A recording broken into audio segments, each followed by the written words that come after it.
Television, please. What age is making television? You're on the television. You want to come look? You This can is look. a television. Thomas is on television. You see? Gonna say hi. Hi. Big wave. There you are.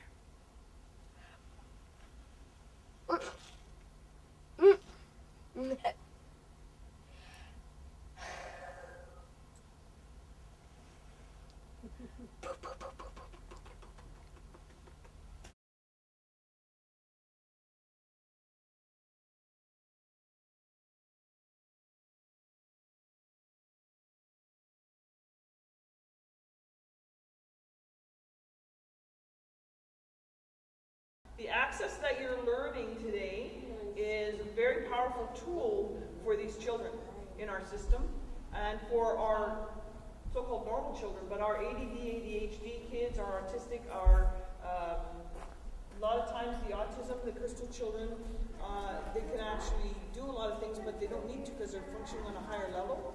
So the body talk and the access we're finding is a very powerful tool for these kids to help keep them balanced and centered because they're picking up so much extra information all the time. So cortices alone, super powerful. Then we do the whole package, we're noticing some really big shifts. I have some teachers that are actually doing it in the classroom now and noticing big changes, and the kids will actually start asking for the balances themselves in class time.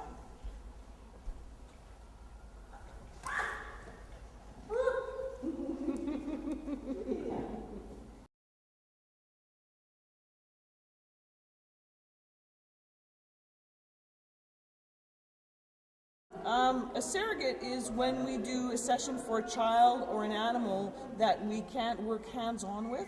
So we actually use the energetic imprint of the client, overlay it over the surrogate, and we use the surrogate as a focus tool for the client. So that way we don't have to hinder the clients that don't want to be worked with physically. Great.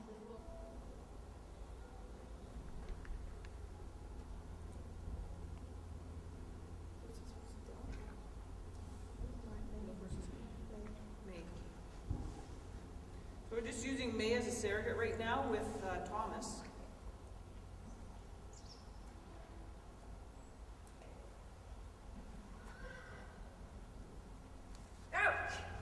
So that was, he could feel the energy shifting like a static, right? So we're doing some work on the third eye chakra. So as that was shifting, he could feel that.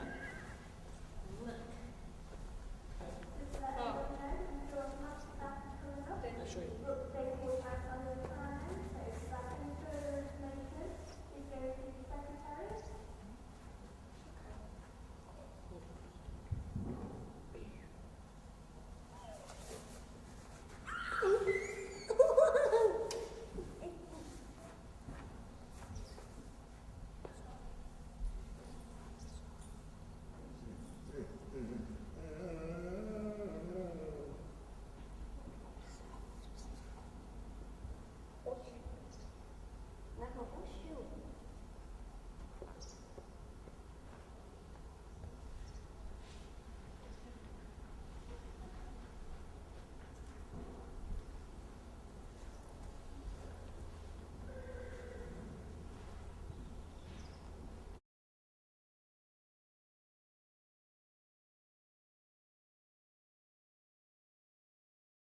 On any of that. Well, it's really awesome for me when I can have a surrogate that's taken the Mindscape classes that we teach, because they can really connect energetically with the client, and it seems to take my sessions to a whole nother level.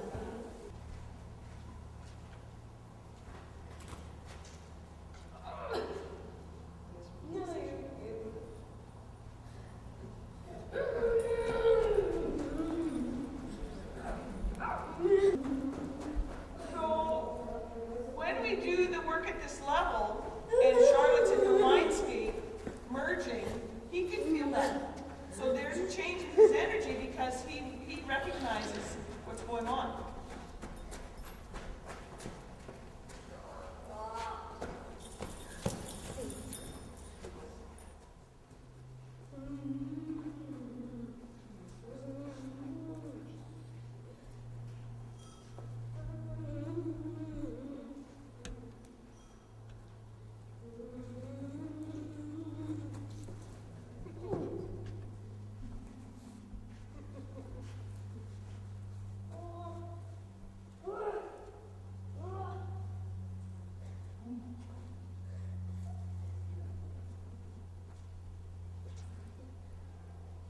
But what you very often do, you connect in and you often get physical sensations, emotional, mental imagery.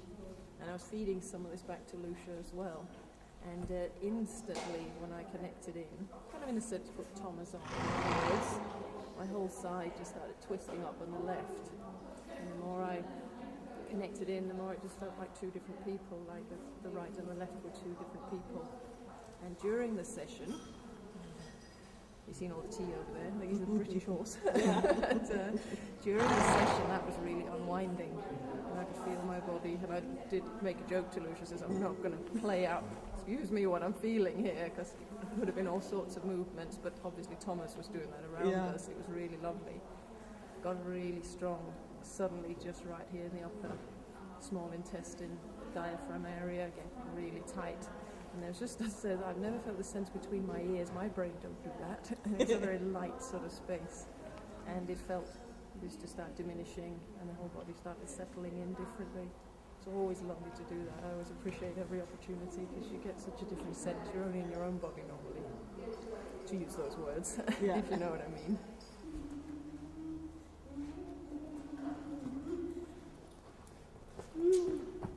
So we're in some meridians, and one called the conception vessel.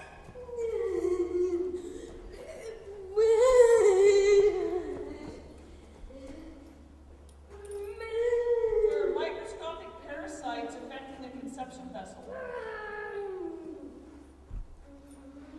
And we're linking that to his throat chakra.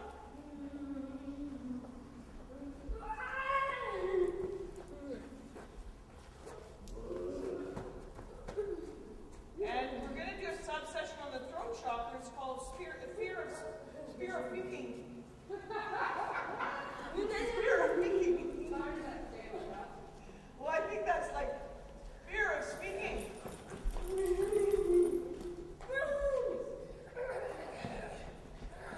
We're linking that to the amygdala complex. And we're linking that to another fear.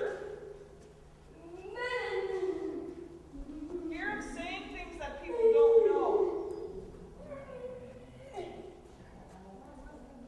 We're linking that to past life memory. And it's an insane asylum because back then if people said things that people didn't know, they thought you were crazy.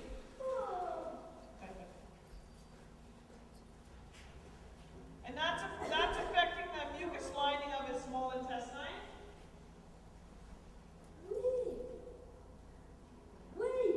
And we'll tap that out.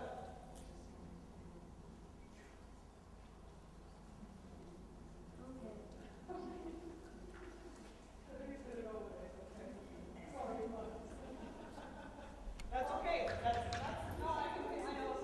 Yeah. Remember, this is bladder meridian time, you guys.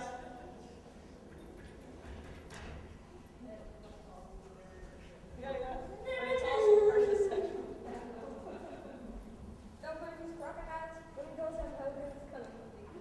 So that was really nice to have Charlotte being the surrogate and using her Mindscape tools as well.